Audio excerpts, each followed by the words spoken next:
Vigogo CWT matumbo joto wakielekea uchaguzi. Chama cha walimu Tanzania CWT kimetangaza kufanyika kwa mkutano mkuu wa chama hicho tarehe 28 na 29 mwezi Mei mwaka huu, mkutano ambao pamoja na mambo mengine utahusisha uchaguzi wa viongozi wa kitaifa. Taarifa kutoka katika ofisi ya katibu mkuu wa chama hicho, Mwalimu Joseph Misalaba, ambaye kwa sasa anakaimu nafasi hiyo, imeeleza kuwa mkutano huo wa 7 unafanyika baada ya chama hicho kukamilisha chaguzi za ngazi za chini ambazo ni ngazi ya shule, ngazi ya wilaya na mkoa, ambapo hivi sasa wanaelekea kwenye ngazi ya kitaifa.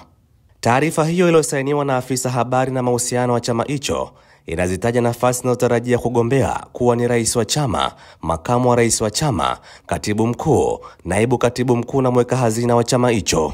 Nafasi nyingine ni mwakilishi wa walimu wanawake, mwakilishi walimu walemavu, mwakilishi walimu vijana na wadhamini wa chama. Mimi ni Kinkita Jasiri na hapa ni Jamvi Media Group.